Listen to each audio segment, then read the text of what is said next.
Nous utilisons tous les jours des GPS. Qu'il s'agisse d'aller au travail en voiture, à vélo, en transport en commun le matin, ou d'en revenir le soir.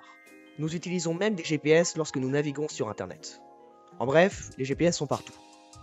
Et cela est bien normal étant donné que nous souhaitons rarement perdre du temps pour aller d'un point A à un point B, sauf quand cela est voulu, bien entendu. Trouver le chemin idéal pour nous déplacer, cela peut parfois être périlleux, surtout quand la route à suivre ne nous est pas parfaitement connue. Et même sous l'hypothèse que plusieurs chemins nous soient connus. Comment choisir? Qu'est-ce qui peut bien nous éclairer dans cette quête? C'est pour cela que je vais tenter de vous expliquer aujourd'hui comment un GPS réussit à trouver le chemin le plus court pour vous emmener, disons, de votre lieu d'habitation à votre lieu de travail. Et vous allez découvrir que l'approche de cet algorithme, si simple, peut s'avérer déroutante. Aujourd'hui, vous allez explorer l'algorithme fondateur de Dijkstra.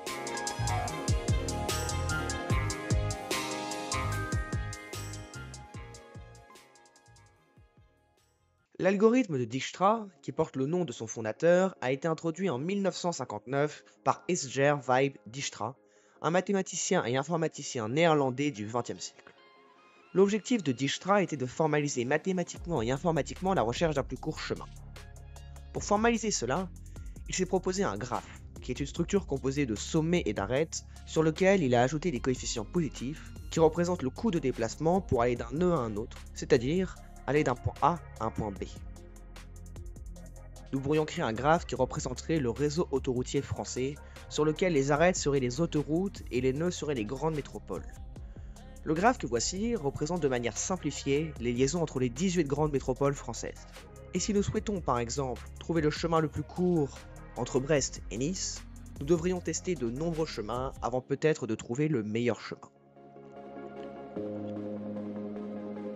Pour simplifier la tâche, Dijkstra a trouvé un algorithme extrêmement simple qui nous permet de trouver le meilleur chemin.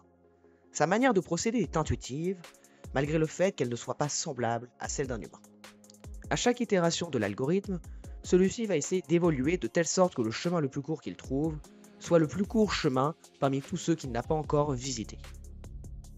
Pour le dire autrement, voici une visualisation des premières étapes de l'algorithme sur notre graphe précédent.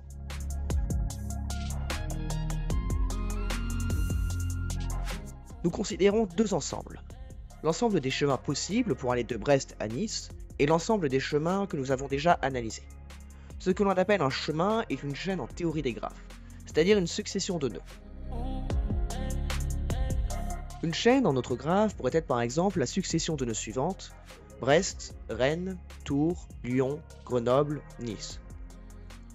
Ou encore Paris, Orléans, Tours, ou bien même Bordeaux, Nantes, Rennes. En bref, une succession de nœuds liés entre eux. Ce que l'algorithme cherche à chaque itération, c'est la chaîne la plus courte parmi l'ensemble des chaînes disponibles qu'il n'a pas déjà analysées. Dans notre cas, la plus courte chaîne serait celle constituée des nœuds ou des villes Brest et Rennes. Étant donné que cette chaîne n'a jamais été analysée, nous pouvons la déplacer dans l'ensemble des chaînes ayant déjà été analysées. Puis, l'algorithme regarde si la ville de Nice est présente dans la chaîne. Si c'est le cas, Dijkstra nous affirme qu'il s'agit bien du chemin le plus court. Sinon, nous réitérons l'algorithme sur une nouvelle chaîne ayant été considérée comme la plus courte. L'idée brillante derrière cet algorithme, c'est de vouloir à chaque itération trouver le chemin le plus court. Cette simple règle fait toute la différence. Pour illustrer l'algorithme d'une autre manière, il peut être plus simple de regarder la manière avec laquelle l'algorithme se propage dans un graphe. Si vous l'avez bien compris, l'algorithme cherche un chemin un peu plus long que précédemment à chaque étape. Et lorsque nous regardons sa propagation dans un graphe, nous remarquons une figure géométrique assez simple. Un disque. L'algorithme évolue par l'intermédiaire de disques concentriques. Du moins, il en donne l'impression. À chaque étape, l'algorithme semble construire un disque légèrement plus grand que son prédécesseur. Et il regarde si le chemin le plus court se situe à l'intérieur du disque. Si c'est le cas, l'algorithme s'arrête, sinon il continue à chercher et à agrandir son disque.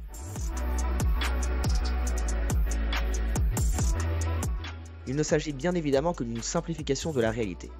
Mais cette idée a pour avantage de justifier le principe selon lequel l'algorithme ne cherche pas nécessairement à se diriger vers l'arrivée. Mathématiquement, il est nécessaire de définir une fonction d qui prend en entrée une chaîne et nous renvoie la somme des coefficients des arêtes de cette chaîne. Elle est définie comme ci contre. La fonction W, pour weight en anglais ou poids en français, présente dans la somme, correspond au coût de déplacement pour aller d'un nœud à un autre.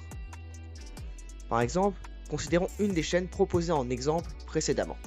La chaîne Paris-Orléans-Tours a pour résultat par la fonction D la valeur suivante. La chaîne Brest, Rennes, Tours, Lyon, Grenoble, Nice a pour résultat par la fonction D la valeur suivante.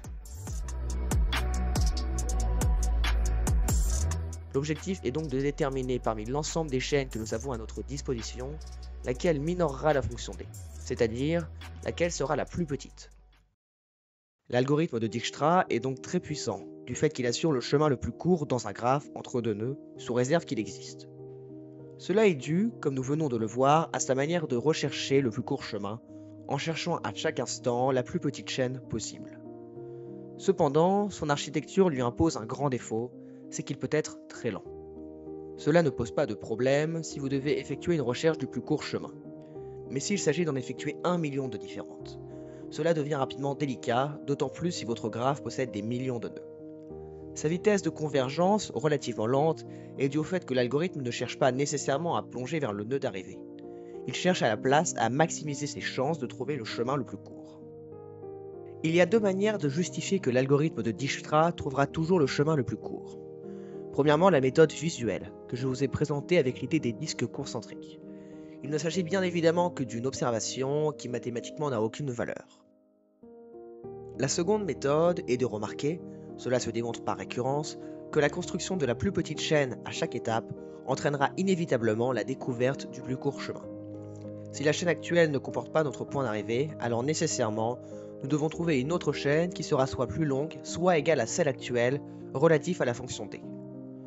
L'algorithme de Dijkstra, comme vous venez de le découvrir, est assez extraordinaire, car très simple en apparence, mais cette simplicité lui confère une particularité non négligeable, c'est qu'il est optimal pour trouver le chemin le plus court, en bref, l'exactitude et la précision recherchées. Cependant, être précis n'a pas de sens quand nous pouvons avoir du mal à obtenir cette précision. Alors parfois, il peut être plus juste de faire des concessions sur l'exactitude, afin d'être plus rapide pour obtenir un résultat similaire. C'est ce qu'ont réalisé 3 chercheurs de chez IBM en publiant l'algorithme de A étoile ou A-star, mais il s'agit d'une autre aventure.